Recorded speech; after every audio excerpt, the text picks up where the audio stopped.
Jesus Coffee, bon matin. Mais qu'est-ce qui t'arrive, mon Nathan? Mais qu'est-ce que c'est? C'est pas possible! C'est le Blue Monday Non, mais aujourd'hui. qu'est-ce que c'est le Blue Monday? C'est la déprime. Mais non, on est au Jesus Coffee ce matin! C'est le bon matin! C'est le bon matin. Mais oui! Coffee, on est ensemble ce matin pour te donner le Blue Monday, on s'en fiche. Qu'est-ce que c'est que ce Blue Monday là? Explique-moi. J'ai entendu dire que le troisième lundi de l'année, Ouais? c'est le Blue Monday, c'est le journée de la déprime parce que ça y est, c'est la fin du monde, t'as pas encore été payé, t'as les dettes de Noël, il fait moche, il fait gris, il neige, il pleut, et voilà quoi. C'est Eh la ben non, déprime. avec le Jesus Coffee et Jésus dans nos cœurs et dans nos vies, c'est toujours la joie! Et c'est vrai, je suis d'accord. Mais oui. Est-ce que toi aussi t'es joyeux? Et si tu l'es pas, eh bien on va essayer de te communiquer ça ce matin. Exactement. Et franchement, tu m'as fait rire quand même. Avec ce Blue Monday, j'ai failli rentrer avec un fou rire. J'espère que vous allez bien. Je sais que vous êtes nombreux à nous regarder le matin. On a C'est des vrai. amis d'un peu partout. Exactement. Je salue tous nos amis là qui se branchent, qui sont là. J'avais Jérôme de Big Custom Garage Ah, qui super. me disait mais ça me met la pêche. Lundi il a vu le décor, tout ça, il m'a dit mais c'est super bon de commencer la semaine. On vous fait des gros bisous. Oui, on aime commencer la semaine avec vous. C'est vrai, on aime trop commencer ce moment avec vous et peut-être toi là aujourd'hui tu te dis au-delà du Blue Monday tu t'es dit ben moi aussi en fait je suis un petit peu déprimé en ce moment, on va t'apporter la joie parce qu'aujourd'hui on parle de quoi? Eh bien on parle des fruits de l'esprit. On parle des fruits de l'esprit. Qu'est-ce que c'est le fruit de l'esprit? Parce que nos amis, Oui, c'est vrai. entre nous chrétiens dessus, on dit le fruit de l'esprit. Ah, la Ah beauté, oui, la c'est douceur. trop bien, le Ouais, fruit de ouais, non. l'esprit. Mais sauf que si t'as jamais lu la Bible, tu sais pas ce que c'est le Bien fruit sûr, de on l'esprit. sait pas du tout Qu'est-ce ce que que c'est c'est. le fruit de l'esprit? Alors le fruit de C'est l'esprit. derrière ta tête, attends, je regarde. Hop Dis-moi. là, hop. Magie, hop. Oh, un fruit dans ton esprit. Non, c'est pas ça.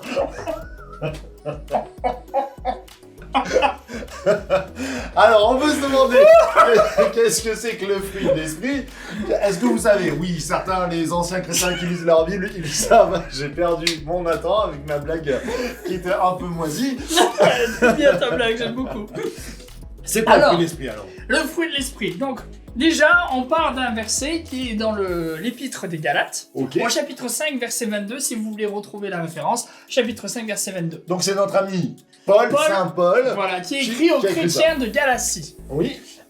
Petite anecdote, les chrétiens de Galatie étaient des gens qui venaient de Gaule, donc c'est pour ça qu'on les a appelés les Galates. Et oui, exactement. C'est nos ancêtres les C'est Gaulois. nos ancêtres qui les étaient en Gaulois, Galatie. voilà, c'est ça. Alors, ils parlent plus que jamais au français. Exactement. Le fruit de l'esprit. Alors, Nous- c'est quoi ce fruit de l'esprit? Alors c'est quoi ce fruit de l'esprit? On voit déjà dans le mot grec, il utilise le mot karpos, donc c'est vraiment le mot fruit, Galate.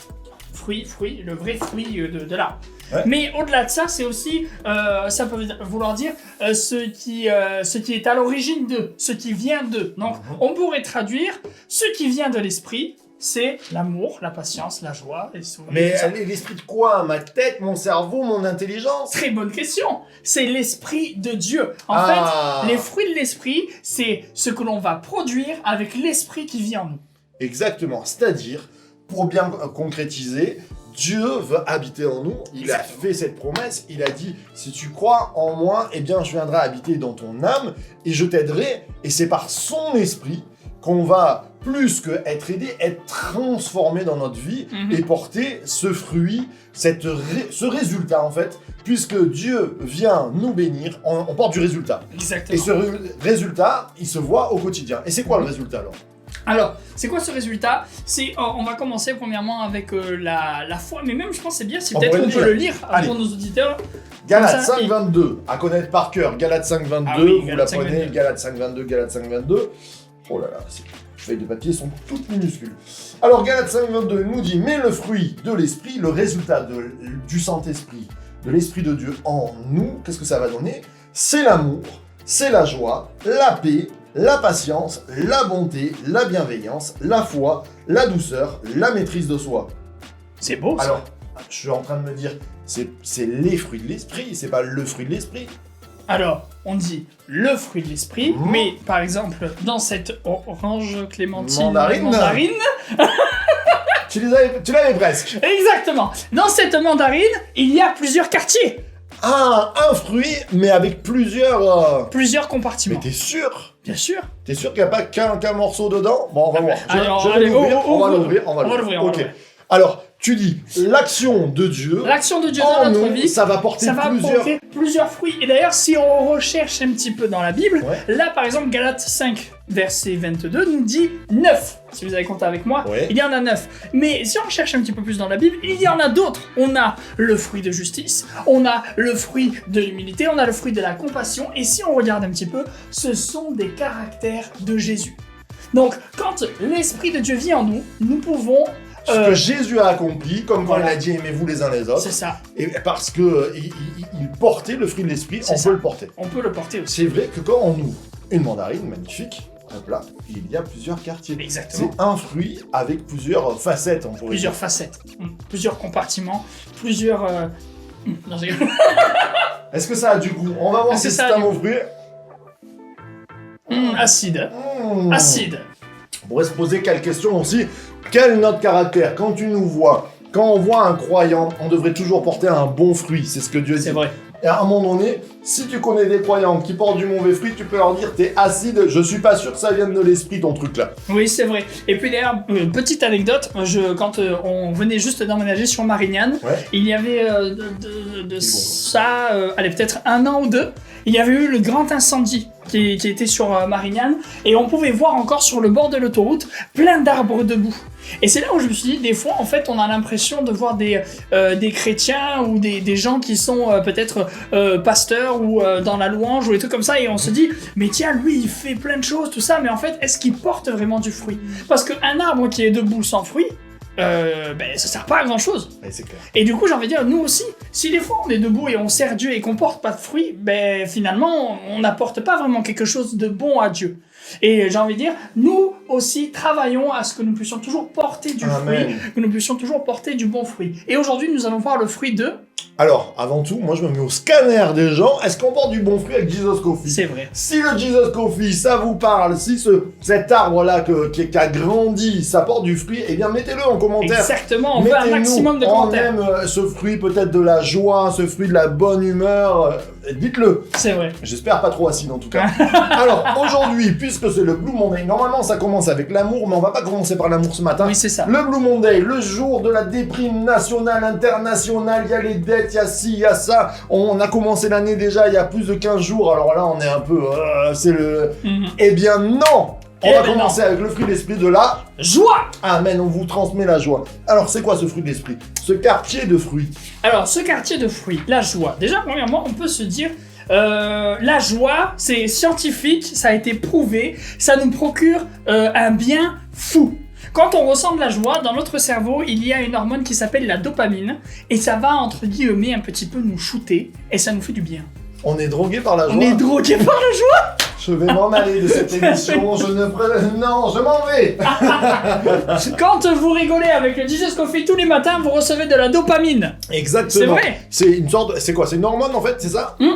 Qui en C'est- nous... C'est une hormone qui, va nous, créer du qui nous bien-être. produit du bien-être et du plaisir. Mais c'est super ça. Ça veut dire qu'avec le Jesus Coffee, peut-être qu'on donne aussi de la bénédiction comme Bien ça, de la sûr. joie. Mais Exactement. plus que ça, le Saint-Esprit nous connaît, il connaît notre corps Exactement. et il va nous bénir au travers de la joie. Et il va nous bénir à travers de la joie. Hmm. Et on peut voir que du coup, même Jésus nous a dit, je vous donnerai ma joie. Oui. Je vous donnerai ma joie, soyez toujours joyeux. En fait, il y a énormément d'exemples dans la Bible qui nous dit, il faut que l'on soit dans la joie parce que Jésus sait, Dieu sait que c'est important pour nous, êtres humains, d'être dans la joie. Parce que si quelqu'un n'est pas dans la joie, ça se voit de suite. Non mais c'est intéressant ce que tu dis parce que, par exemple, quand certaines fois, chez les mesdames, il y a des manques d'hormones, de suite, il y a un manque d'énergie, C'est vrai. ça va pas, tout ça. Et je mets en parallèle ça, si Dieu, au travers de la joie, remplit même notre corps d'une sorte d'hormone dopamine, là, ça voudrait dire que ça nous fortifie. Exactement. Et je rebondis sur un verset qui dit que la joie de l'éternel sera notre... Force! Eh oui, la joie de l'éternel, c'est notre force. Donc, la joie de l'éternel, ça agit dans ton mental, dans ton âme, dans ton esprit, mais aussi dans ton corps. Exactement. Ça, c'est bon, ça. Ça, c'est vraiment bon. Alors là, le Blue Monday, il peut aller se cacher. Ah oui, il peut même aller se rhabiller. Oui. Et, et la joie aussi, on peut voir dans un autre verset, dans Romains au chapitre 14, verset 17, c'est aussi le royaume des cieux. Le royaume des cieux, ce n'est pas le boire ou le manger, mais c'est la justice, l'amour et la joie. Oh, comme c'est bon. C'est ça qui Ça veut dire que ce matin, là, tu es en train de te brosser les dents. Je sais même plus quel jour en janvier on est le Aujourd'hui, on est le 18 janvier. 18 janvier, c'est bien ça. On est lundi matin. Peut-être que t'as froid, t'avais pas envie de sortir ta couette, mais il faut y aller. Eh Bien bien, on sûr. t'accompagne, et plus que t'accompagner, on te donne donne une super bonne nouvelle, et ça c'est l'évangile. Ah, L'évangile qui veut dire bonne nouvelle, c'est que avec Dieu, eh bien la joie elle peut venir. C'est Exactement. génial ça. C'est vraiment génial. Et puis un Thessalonicien nous dit, soyez toujours joyeux. Soyez toujours joyeux, c'est pas bon ça? Donc soyez pas de Blue toujours Monday. joyeux. Le Blue Monday, nous on le bannit. On ne veut pas de Blue Monday. On va mettre le Joy Monday. C'est ça. C'est bon ça. Ça c'est vraiment bon. Je pense qu'on pourrait prier ce matin avec toi qui est derrière ton écran. Peut-être que tu dis, ben tiens, allez, peut-être que Jésus veut me parler ce matin et qu'il me dit, ben je veux laisser de côté tout ce qui pourrait me déprimer, tout ce qui pourrait enlever ma joie. Je veux saisir ce jour comme un jour de joie. Et plus qu'un ton léger, on veut vous accompagner aussi. On sait qu'il y a des personnes qui passent par des galères peut-être financières, des entreprises qui sont en train de couler. On est juste avec vous aussi pour vous dire, bien, on vous soutient. Je crois que c'est important. On sait pas que des mots, mais c'est aussi être ensemble et dire, on prie pour vous dans ces moments-là. Je crois que Dieu peut agir. Fais confiance à Dieu parce qu'il est le Dieu de l'impossible qui rend l'impossible possible. Exactement. Ah ben, tu veux bien prier? Bien sûr. Seigneur, je te remercie pour cette joie que toi tu nous donnes. Je veux te remercier pour ta personne qui vit en nous. Et Seigneur, je vais te prier pour nos éditeurs, nos auditrices qui sont là derrière nos écrans et que tu puisses les bénir abondamment, que là maintenant ils puissent commencer à ressentir ta joie, qu'ils puissent se dire, ben tiens, aujourd'hui, c'est vrai que c'est censé être un jour déprimant, c'est peut-être pas la joie, mais je veux être joyeux, je veux recevoir la joie de ton esprit et je veux produire cette joie et qu'elle déborde et qu'elle éclabousse tous ceux qui sont autour de moi. Au nom de Jésus. Amen. Amen. Amen, amen, amen. Amen. C'est super. Amen, ça veut dire c'est vrai. Peut-être que tu te dis ça veut dire quoi? Amen. C'est vrai, je reçois la joie. Et aujourd'hui, on veut que toute cette journée de lundi et la semaine, ça va être la joie. Demain, vous continuerez, c'est pas moi, c'est avec Alexandra, je crois. Vous continuez sur... Demain, on continue sur... la patience. Waouh, la patience. C'est pour ça que je suis pas là, je suis impatient. Donc, en parlant de ça, j'aimerais qu'on puisse, puisqu'on a commencé l'année, je sais pas, donner des bons conseils, voir avec vous, voir avec toi, comment tu organises tes semaines. Ah, c'est intéressant ça. Parce que je crois que c'est important. Dieu nous dit, apprends à bien compter tes jours. Et je trouve que cette parole m'a toujours interloqué, mais vous savez, certains disent le temps c'est de l'argent. Je crois qu'au-delà du temps c'est de l'argent, le temps c'est important. Oui. Et comment on gère notre temps? Quelquefois, on se laisse dépasser par une foule de choses, alors qu'on rate le principal. Complètement. Et combien de personnes, des fois que je rencontre, arrivent à la retraite et disent, ils ont de l'argent, ils ont des maisons, mais ils me disent j'ai raté ma vie. Alors, je dis, mais pourquoi vous avez une bonne situation? Ils me disent j'ai pas vu grandir mes enfants, j'ai pas aimé mon épouse ou j'ai pas aimé mon époux comme il fallait. Et j'aimerais qu'on puisse parler de l'organisation de nos semaines parce que tout commence par la semaine. Bien sûr. Parce que si ta semaine c'est un gros fouillis, et bien à un moment donné, toute ta vie, tu vas passer à côté des priorités. Complètement. Comment tu organises tes semaines, toi? Je pense que premièrement, on devrait organiser la semaine en s'abonnant à la chaîne YouTube de l'église Source de Vie, en laissant un like et en se disant, bah, tiens, j'ai envie de recevoir un petit peu des notifications de l'église et savoir un petit peu comment ça se passe. Et commencer sa semaine chaque fois avec le Jesus Coffee. Sa semaine avec le Jesus Coffee. Oui. Ah, ça c'est bon, petit instant promo. Comment j'organise ma semaine? Pour tout te dire, j'essaye de faire en sorte de pouvoir me dire, allez, vers 17h, 17h30, en tout cas tous les soirs, je me dis, ce moment-là, c'est pour ma famille. D'accord. J'avais entendu dire que c'était, je crois, le fondateur de Amazon qui disait qu'à partir de 17h, il ne prenait plus de décisions très importantes. Et qu'il faisait en sorte même de ne plus travailler à partir de 17h. D'accord. Pour pouvoir avoir un temps maximum Monsieur avec sa famille. Bezos, je crois. Voilà, je crois. Je trouvais ça très intéressant. Et il a réussi. Et il a réussi.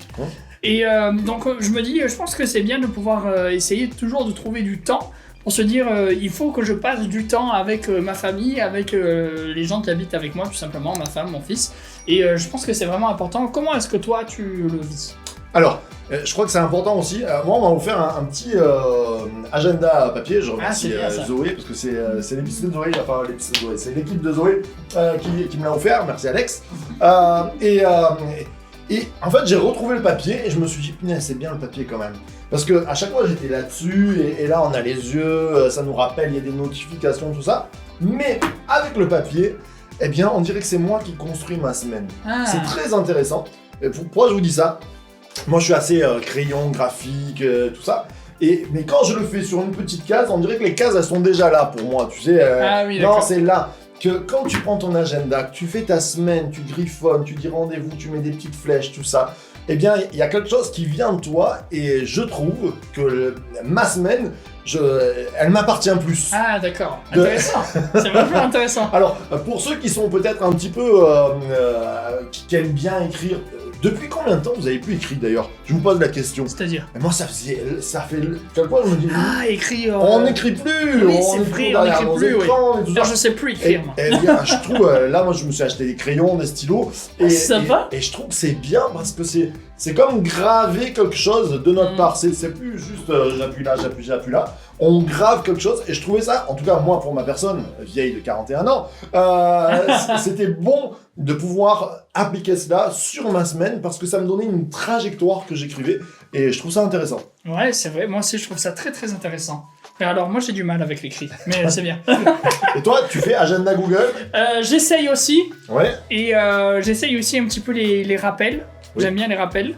Mais tu sais quoi, rien ne marche. Il faut que j'essaye de faire en sorte de trouver quelque chose. Mais c'est vrai, c'est très intéressant parce que ça soit même l'écrit ou le digital, j'ai du mal.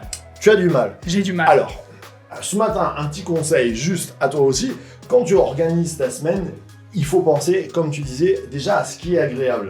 C'est-à-dire les temps que tu vas passer en famille ou les temps que tu vas passer avec tes amis, les temps de détente, comment, avec vos petits-enfants, par exemple les grands-parents. Et c'est bon de les notifier peut-être sur la semaine, les mois, parce que le temps passe vite et on ne voit pas défiler. Si on se dit pas cette semaine, je vais voir mes petits-enfants, je vais jouer avec ma fille, ou je vais prendre un temps, juste un repas avec mon épouse, on se dit, ah bah oui, c'est vrai, on le fera. C'est ça. Quand tu dis on le fera, on le fait jamais plaqué. Je me rappelle le pasteur Claude Hout qui disait, les jeunes, on était en formation avec lui, et il nous disait, chaque année, prenez une semaine avec vos enfants et une semaine avec votre femme. Au moins, vous bloquez ça pendant vos vacances parce que sinon, le temps passe vite. Et c'est vrai qu'en tant que pasteur, quelquefois, des fois, je prends pas le temps et je me dis, il faut bloquer ces temps-là pour les gens qu'on aime. Je crois que le principal, en fait, pourquoi je vous parle de ça? Parce qu'il y a des priorités dans la vie et que quand on rate les priorités, on est triste.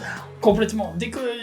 Comme tu disais, combien de fois on voit des gens qui se disent mince, dans la semaine je voulais faire ça et j'ai pas pu, ou alors j'avais dit à quelqu'un il faut que je fasse ça avec toi et finalement je l'ai mis de côté ou des trucs comme ça. Et je trouve que c'est vraiment important de pouvoir se dire, de se dire quand je veux faire quelque chose, il faut que je me le note, il faut que je trouve une solution pour pouvoir ne pas l'oublier, parce que généralement, si notre semaine nous passe entre les doigts, c'est parce qu'on a oublié des fois des priorités. Mais je pense que c'est vraiment bon de pouvoir se dire, là je parle d'autre chose parce que je viens de penser à un autre truc, désolé, de se dire même, j'ai envie de passer du temps avec des gens qui sont autour de moi, au-delà des gens qui sont dans ma maison. C'est là où, exactement, prendre ce temps et pouvoir planifier. Et moi je pense que c'est important. Alors en cette année, en bonne résolution aussi, on pourrait les mettre là, bien planifier nos semaines. Peut-être vous écoutez, il y a des gens qui sont hyper cadrés, déjà ils le font. Peut-être que je vous encourage, allez prendre un agenda papier, essayez même, vous allez voir combien c'est sympathique de retourner à l'écrit et puis regardez, mettez toujours en premier, moi je dis toujours, mettre les priorités qui vont rester dans le long terme. C'est-à-dire, ce qui est important pour vous, qu'est-ce que c'est? Est-ce que c'est... Bon, il y a le travail, tout ça, mais est-ce que notre vie de famille, tout ça, est bien motivé? Parce que souvent, ceux qu'on aime, ils passent en dernier. Ça, c'est bien dommage. Voilà. Donc, quelques petits conseils. Comment organiser. Vous pouvez nous dire aussi derrière vos des écrans. Exemples. Enfin, je fais toujours ça, mais vous pouvez faire ça aussi avec les trucs. Comment vous organisez et quel temps vous avez. Est-ce que vous êtes plus papier aussi ou plus digital? Dites-nous un petit peu quelles sont vos préférences. Eh bien, avec tout ça, on va passer au Béniscope peut-être. Bien sûr, exactement. Est-il fait? Non, oui. Alors attention, je le lance. 3, 2, 1, c'est le Béniscope. On est parti. On commence avec les femmes. Réjouissez-vous toujours dans le Seigneur, je le répète. Réjouissez-vous, celui-là on le connaît tous, c'est Philippiens 4.4, c'est le verset 4.4, il passe de partout. Il passe partout, exactement. Alors, les hommes, quand mon cœur est agité par une foule de pensées, quand c'est le Blue Monday, tes consolations me rendent la joie. Psaume 94, 19. Amen. Pour les couples, tes instructions sont pour sont pour moi toujours mon héritage, car elles font la joie de mon cœur. Psaume 119, verset 111. Ouais, il y a un héritage pour les couples ce matin. Prenez-le, Exactement. peut-être que vous passez par des moments qui sont difficiles. Croyez aux promesses de Dieu et il y a un héritage à prendre. Peut-être justement prendre du temps et de se dire ben, peut-être qu'on se voit pas assez. Ben là justement on se recentre et on se dit on prend du temps. Au moins un soir dans la semaine il faut qu'on soit ensemble. Au moins un soir il faut qu'on arrive à vivre des trucs juste ensemble. Ouais, je rebondis là-dessus en même temps. Le couple et la famille, c'est important. Je pense que quelquefois, on met trop la famille devant, mais quelquefois, on l'oublie. La première église que Dieu nous a donnée, c'est notre famille. C'est vrai. Combien de temps tu passes de qualité, je ne dis pas à manger et à donner des informations, est-ce que tu es allé faire des courses, est-ce que tu as rangé le dessus, est-ce que tu as sorti les poubelles, non, ça c'est pas un temps de qualité. Vous vous êtes parlé, mais c'est pas un temps de qualité.